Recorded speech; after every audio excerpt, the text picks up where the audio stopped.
Assalamualaikum warahmatullahi wabarakatuh. Hai semua, perkenalkan aku Eva Diana Stitin 114 dari kelas C.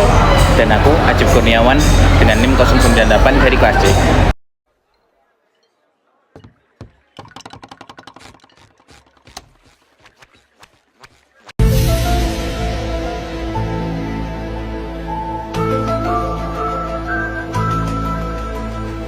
One hour later, 2 hours later, 3 hours later, 6 hours later, tomorrow, the next day. Apa sih pengertian periklanan itu, Cik? Jadi secara etimologi sendiri, advertising atau advertensi itu berasal dari bahasa Latin yaitu adverter, yang berarti mengarahkan kepada atau menarik perhatian seseorang kepada. Dan Alsono Baratas, seorang ahli, itu memberikan definisi periklanan sebagai proses pembuatan dan penyampaian pesan yang dibayar dan disampaikan melalui media massa dengan tujuan mengajak konsumen untuk membeli atau mengubah perilakunya. Kalau perbedaan periklanan dengan promosi, publikasi, dan humas PR itu apa ya? Untuk periklanan atau advertising sendiri itu untuk membangun kesadaran atau awareness merek dan citra produk atau jasa. Dan periklanan atau advertising ini cenderung berbayar dan dikontrol penuh oleh sponsor dalam jangka waktu yang relatif panjang, dan biasanya iklan-iklan itu berulang kan, ya itu. Lalu contohnya itu seperti iklan TV, billboard, media sosial, dan lain sebagainya. Terus untuk promosi sendiri itu upaya komunikasi keseluruhan untuk mempengaruhi keputusan pembeli dan meningkatkan penjualan baik jangka pendek maupun jangka panjang. Jadi promosi ini itu lebih luas cakupannya. Itu juga mencakup periklanan. Jadi untuk jangka pendeknya sendiri itu seperti diskon, voucher, terus kupon. Terus untuk jangka panjangnya itu untuk kepentingan PR atau public relation. Lalu untuk publikasi itu untuk menyebarkan informasi, menciptakan kesadaran dan citra mengenai perusahaan, merek, produk atau jasa melalui media massa atau pihak ketiga seperti ya itu berita. Terus ini tuh cenderung tidak berbayar atau berbayar lewat PR-nya dan tidak dapat dikontrol oleh sponsor atau perusahaan.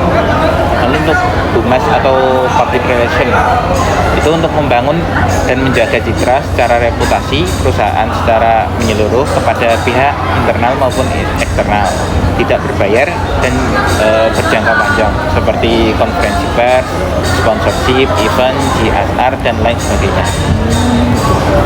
Terus kalau tujuan dan fungsi iklan itu apa? Untuk tujuan dan fungsi iklan sendiri itu ada, pertama itu membangun citra merek atau brand image.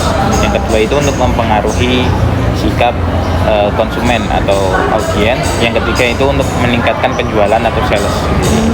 Apa sih unsur-unsur iklan itu? Unsur-unsur iklan itu ada beberapa. Yang pertama itu pesan. Pesan itu berisi informasi atau persuasi yang ingin disampaikan. Pesan itu harus jelas dan juga menarik tentunya. Yang kedua itu ada media atau saluran atau alat yang digunakan untuk mengirimkan pesan yang tadi, pesan-pesan iklan seperti TV, radio, atau media cetak atau media digital atau media sosial. Selanjutnya itu ada khalayak atau audiens. Itu kalau kita membuat iklan itu harus ada khalayaknya atau sasarannya. Yang selanjutnya itu ada sponsor atau pihak yang membayar biaya penempatan iklan. Lalu yang selanjutnya itu ada tujuan komunikasi. Itu hasil spesifik yang ingin dicapai melalui iklan, misalnya menciptakan kesadaran, memberikan informasi, atau mendorong uji coba produk. Tiba, apa sih prinsip efektivitas iklan itu, Cik? Untuk prinsip efektivitas iklan itu ada yang namanya prinsip AIDA.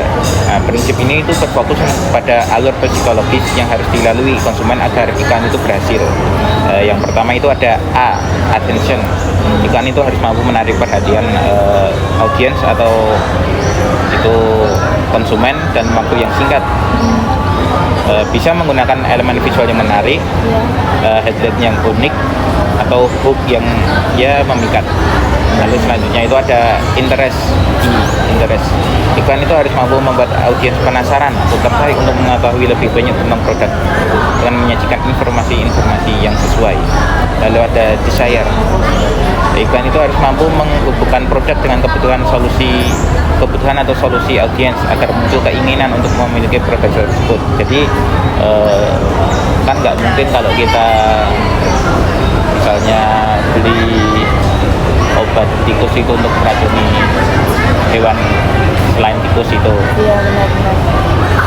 Lalu untuk selanjutnya itu ada action. Yang terakhir, iklan itu harus bersifat jelas dan persuasif agar audiens segera melakukan tindakan atau membeli produk. Biasanya menggunakan call to action seperti ayo beli sekarang, jangan sampai ketinggalan, terus ya lain sebagainya. Apa aja sih contoh iklan yang telah menerapkan prinsip AIDA itu, Cik? Iklan-iklan seperti produk jalan ikan itu udah menerapkan prinsip ini. Terus iklan seperti Anlin contohnya, Iya. itu untuk susu untuk lansia, untuk kesehatan tulang. Itu kan memberikan solusi untuk mereka yang misalnya ingin tulangnya sehat walaupun di usia yang sudah lanjut. Untuk selanjutnya itu nanti ada ikan sirup marjan juga, itu visualnya kan menarik gitu, dibikin kayak film, kayak trailer film itu, ikan sirup marjan. Terus ada ikan Yakult yang cintai usus semua. Iya, benar. itu headline-nya kan unik gitu. Iya. Nah itu Gitu ya. Menurut kamu apa yang membuat sebuah iklan dianggap baik secara komunikasi, Cik? kalau menurut saya sendiri, iklan yang baik itu secara komunikasi adalah iklan yang dapat menyentuh hati audiens. Hanya perlu pesan sederhana dan jelas yang akan membekas di hati dan pikiran audiens. Dengan begitu, produk dan jasa atau brand yang kita miliki itu akan selalu teringat oleh audiens dan akan terbentuknya loyalitas oleh audiens. Sekian podcast dari kita. See you guys.